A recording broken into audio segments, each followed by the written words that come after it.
आदरणीय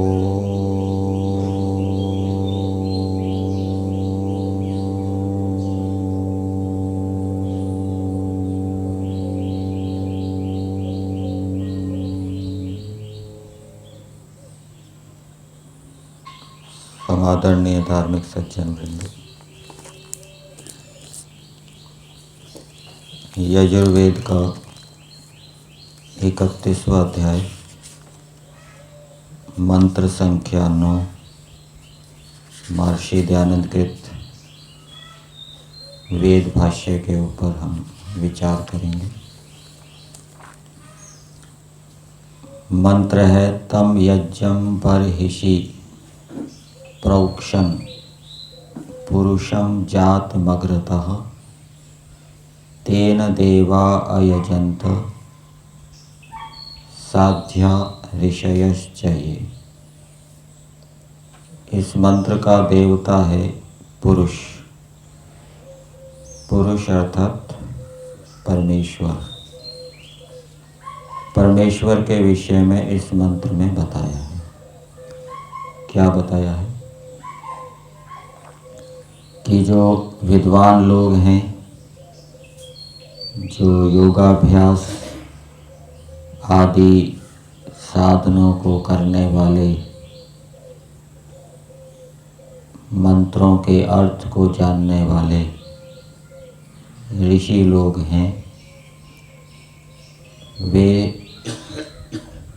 परमेश्वर का ध्यान करते हैं, हृदय में चिंतन करते हैं, मनन करते हैं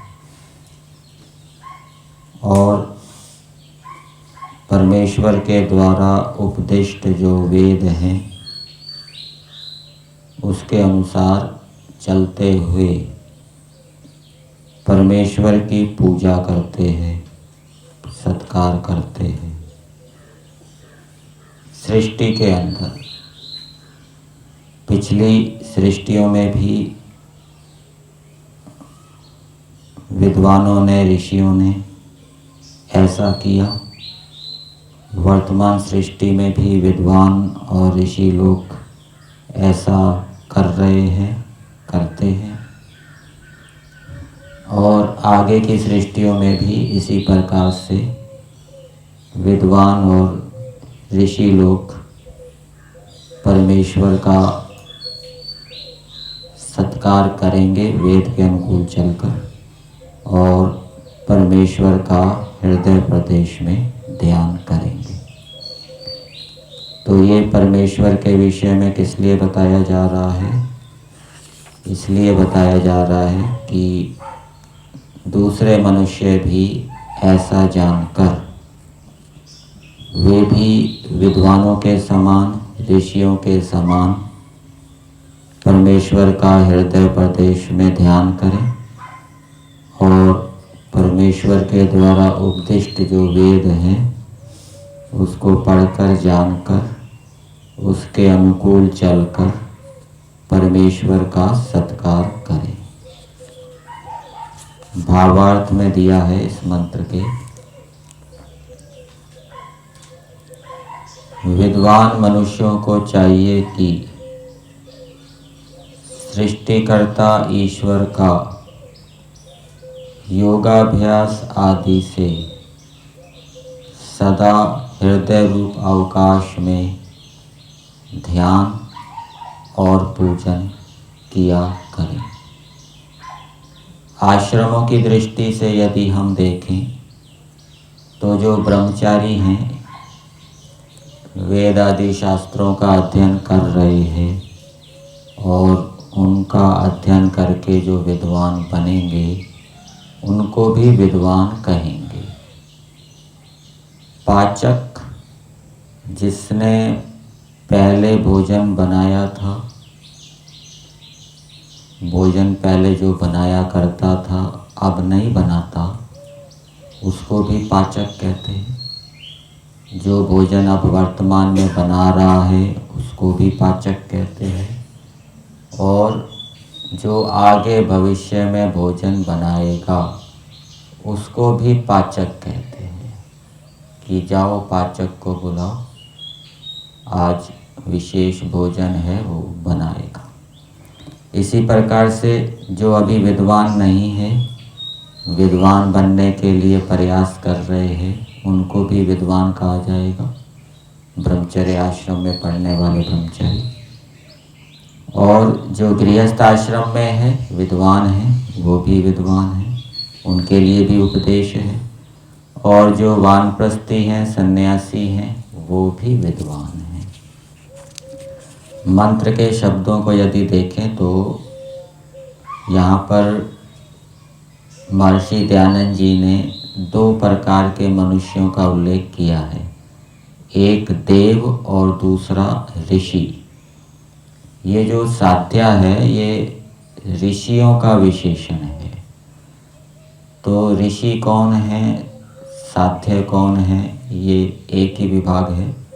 तो आश्रम की दृष्टि से यदि हम देखें तो जो नैष्ठिक ब्रह्मचारी हैं, जो ज्ञानी हैं, जो गृहस्थ आश्रम में नहीं गए, जो वानप्रस्थी हैं, जिन्होंने गृहस्थ आश्रम छोड़ दिया है, और जो सन्यासी हैं, इनको हम ऋषि कहेंगे, साध्य कहेंगे।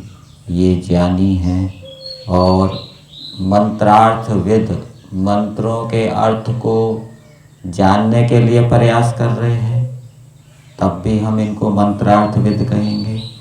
और यदि इन्होंने मंत्रों के अर्थ को जान लिया है, फिर भी इनको मंत्रार्थविद कहेंगे। और दूसरे बचे देव। देव से ब्रह्मचर्य आश्रम में रहने वाले ब्रह्मचारी, वो भी देव आ जाएंगे। और जो गृहस्थ आश्रम में रहने वाले विद्वान हैं, वो भी देव से गृहीत हो जाएंगे।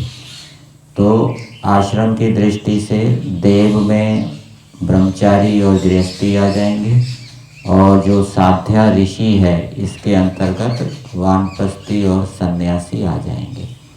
तो ये दोनों प्रकार के मनुष्य, 2 विभाग कर दिए, एक ब्रह्मचर्य आश्रम, गृहस्थ आश्रम, दूसरा विभाग वानप्रस्थ आश्रम, संन्यास आश्रम और नैष्ठिक ब्रह्मचारी।